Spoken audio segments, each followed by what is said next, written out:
Ketika di Malang dihebohkan dengan sekte pengabdi setan di dalam salah satu bimbel yang ada di kota Malang. Ini membuat heboh akibat dari kesaksian seseorang yang bernama Siska, yang dirinya ini menceritakan sempat akan ditumbalkan dan sempat hadir pada agenda pemujaan setan bersama beberapa rekannya. Dan pengakuan inilah yang membuat ramai di media sosial, yang akhirnya pihak kepolisian turun untuk melakukan penyelidikan terkait dengan pengakuan viral tersebut.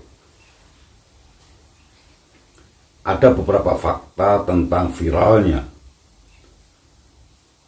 sekte pengabdi setan di Malang ini. Yang pertama, faktanya adalah sekte ini viral berdasarkan pengakuan korban yang jadi tumbal oleh sekte pengabdi setan tersebut. Kabar ini pertama kali muncul di salah satu akun YouTube ketika mengundang narasumber, yaitu seorang perempuan yang mengaku pernah jadi korban tumbal.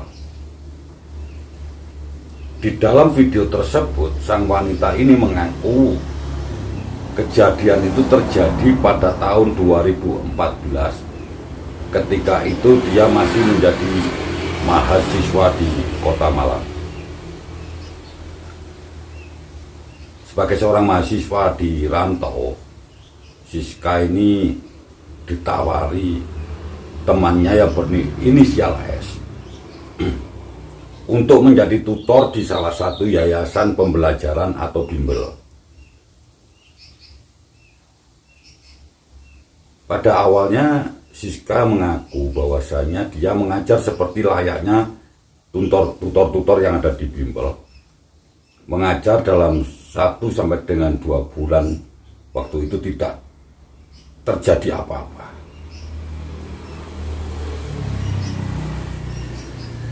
Namun dia merasa ada sebuah keanehan ketika dia tidak bisa bertemu dengan sang pemilik yayasan tersebut. Kecurigaan Siska ini bertambah ketika dia menerima bayaran yang nilainya lebih besar dibandingkan dari bimbel-bimbel lainnya. Jika biasanya di bimbel-bimbel lain itu hanya dibayar 30.000 per jam,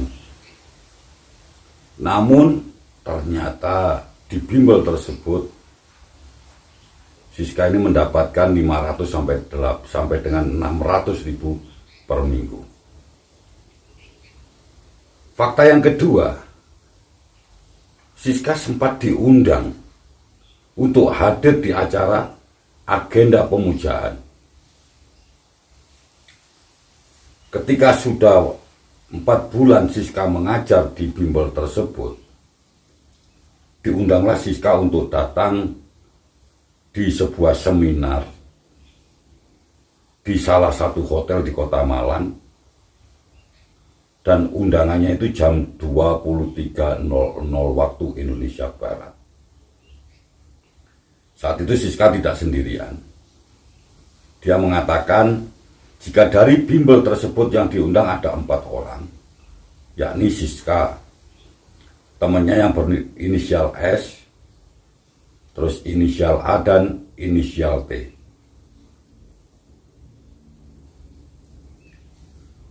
Siska mengatakan jika ketua yayasan bimbelnya itu adalah seorang perempuan yang pada saat itu juga hadir di acara seminar yang diadakan jam 23.00 tadi.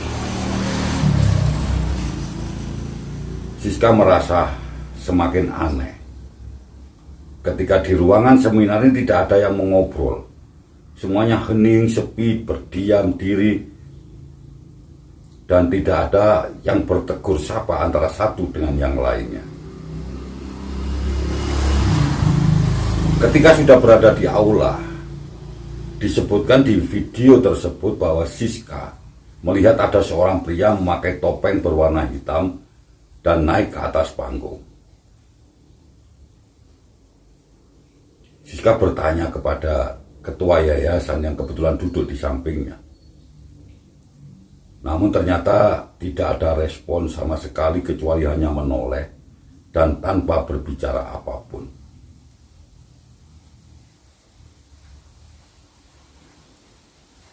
Suasana semakin menakutkan ketika jam 11 pria yang naik panggung tadi berbicara soal jaringan. Jika yang di kabupaten berkumpul di sini, yang di kota berkumpul di titik sebelah ini.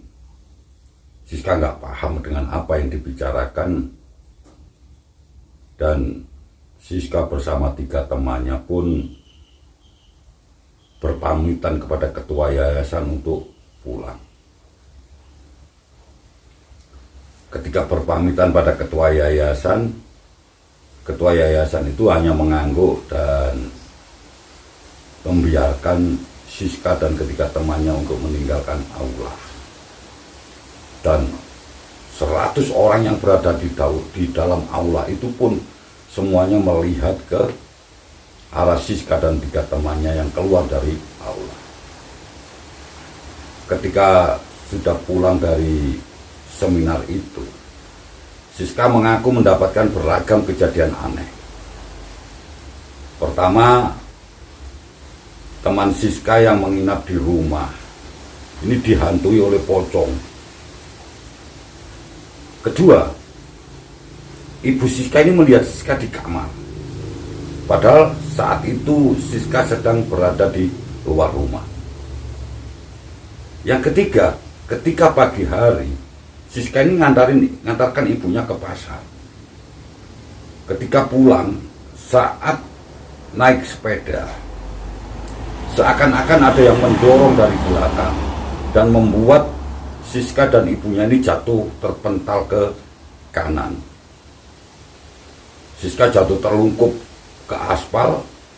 Pada saat yang bersamaan sudah ada bis yang di belakangnya, dan bis tersebut sempat ngerem dengan mendadak. Jadi kepala Siska dan ban bis ini hanya sejengkal, sehingga membuat Siska pingsan dan helmnya pun pecah jadi 2, serta motor yang dikendarainya hancur. Merasa ada yang aneh dengan apa yang terjadi, Siska pun mendatangi rumah ketua yayasan bimbelnya. Ketika itu pintu tidak tertutup, Siska pun masuk ke dalam dan di situ ada beberapa biodata, terutama biodata Siska dan temannya yang 3 tadi. Di situ tertulis nama, tanggal lahir, jam kelahiran dan juga weton. Siska sempat membaca biodata miliknya. Dia tahu proses bagaimana dia akan ditumbalkan dari tulisan yang ada di biodata tersebut. Proses kematian Siska itu ditulis, yang pertama dia sakit, kedua kecelakaan, ketiga kalau gagal dari kedua cara itu Siska akan bunuh diri. Dengan membaca kertas tulisan tadi membuat Siska emosi terhadap ketua yayasan bimbelnya. Siska marah karena merasa tidak saling kenal. Namun ternyata kenapa dia dijadikan tumbal? Saat itu ada Pak W, yaitu tetangga dari ketua yayasan yang meleleh, meredamkan kemarahan Siska.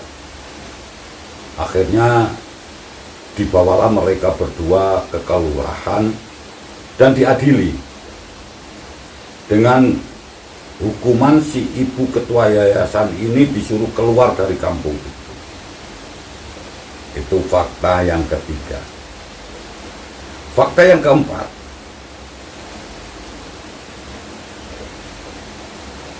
Kasat Reskrim Polres Kota Malang, yaitu Komisaris Polisi Danang Yudanto, melakukan penyelidikan atas kasus dugaan adanya sekte pengabdi setan yang lagi viral di media sosial.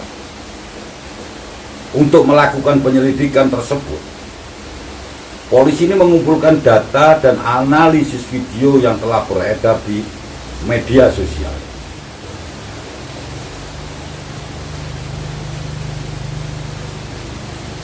Kasat Reskrim mengatakan bahwa pihaknya melakukan penyelidikan dengan menggunakan metode digital forensik. Dijelaskan bahwa digital forensik merupakan langkah yang dilakukan untuk mengidentifikasi konten video yang beredar. Jadi terkait bagaimana konten itu dibuat, di mana konten itu dibuat dan kapan dibuatnya. Itu adalah proses dari metode digital forensik. Itu tadi 4 fakta tentang viralnya bimbel sekte pengabdi setan yang ada di Kota Malang. Mudah-mudahan bermanfaat dan terima kasih.